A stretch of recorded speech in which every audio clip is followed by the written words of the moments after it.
இதுவரைக்கும் நெல்லை அரோமாவை சப்ஸ்கிரைப் பண்ணாதவங்க கீழே இருக்கிற ரெட் கலர் பட்டனை பிரஸ் பண்ணி சப்ஸ்கிரைப் பண்ணிக்கோங்க. அப்படியே அது பக்கத்துல இருக்க பெல் ஐகானையும் கிளிக் பண்ணிக்கோங்க. நான் எப்ப வீடியோ போட்டாலும் உடனுக்குடனே உங்களுக்கு வந்து சேரும். Welcome to Nellai aroma. இன்னைக்கு நம்ம நெல்லை அரோமால பார்க்க போறது ஒரு ஸ்வீட் ரெசிபி, வாழைப்பழ பணியாரம், பனானா பணியாரம். எப்படி செய்யலாம்னு பார்க்கலாம்.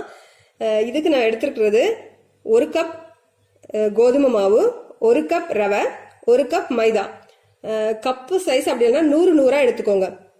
100 மைதா, 100 கோதுமை, 100 ரவை, அதுக்கு 50 சுகர். பாதி அளவு சுகர் போட்டால் போதும். ஏன்னா நம்ம வந்து பனானா போடுறோம், அதில் இனிப்பு இருக்கும். அப்புறம் 2 கனிஞ்ச வாழைப்பழம். இன்னைக்கு நான் நாட்டு வாழைப்பழம் எடுத்துருக்கிறேன். பால் வந்து 1 கப், 1.5 கப் அதுக்கு தகுந்த மாதிரி எடுத்துக்கோங்க. அப்படி இல்லைன்னா தண்ணி. பால் விட்டால் நல்லா டேஸ்டாக இருக்கும். ஸோ நான் பால் எடுத்துருக்கிறேன். அந்த கன்சிஸ்டன்சிக்கு தகுந்த மாதிரி தண்ணி ஆட் பண்ணிக்கலாம். அப்புறமா சுட்டு எடுக்கிறதுக்கு எண்ணெய். இன்னைக்கு குழி பணியார கல்ல தான் சுட போகிறோம். அதனால எண்ணெய் வந்து அதிகமாக தேவைப்படாது. அப்புறம் ஒரு 1/2 டீஸ்பூன் பேக்கிங் பவுடர். சரி, இதை எப்படி செய்யலாம்னு பார்க்கலாம். இப்போ ஜார் எடுத்துக்கோங்க. இந்த மிக்சி ஜார்ல இந்த வாழைப்பழத்தை போட்டுலாம். அப்புறமா இந்த சுகர் இதை போட்டு அந்த பாலை விட்டு கொஞ்சம் நல்லா அரைச்சி எடுத்துட்டு வந்துடலாம். இப்போ அரைச்சாச்சு. இனிமே மாவு ரெடி பண்ணிடலாம். ஒரு மிக்சிங் போல் எடுத்துக்கோங்க. இதுல எல்லா மாவையும் சேர்த்துடலாம். மைதா, கோதுமை மாவு, ரவை, இந்த பேக்கிங் பவுடர் இதை போட்டு மிக்ஸ் பண்ணிக்கலாம். முதல்ல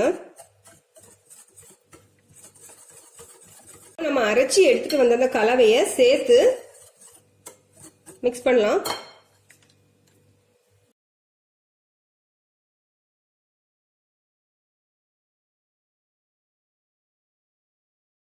கெட்டியா இருக்கிறதுனால நான் கொஞ்சமா தண்ணி ஆட் பண்ணிக்கிறேன்.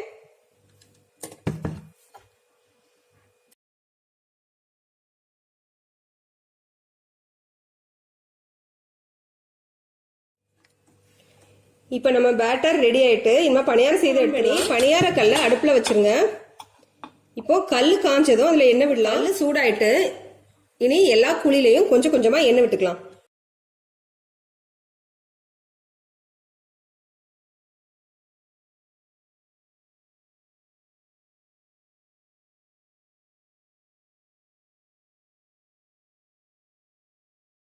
இப்போ இத மூடி வச்சு வேக வைக்கலாம். ஒரு 2 நிமிஷம் வேகட்டும். அடியிலலாம் நல்லா வேகட்டும். அப்புறம் திருப்பி போடலாம். இப்போ ஒரு 2 நிமிஷம் ஆயிட்டு நம்ம இந்த பணியாரத்தை திருப்பி போட்டுடலாம்.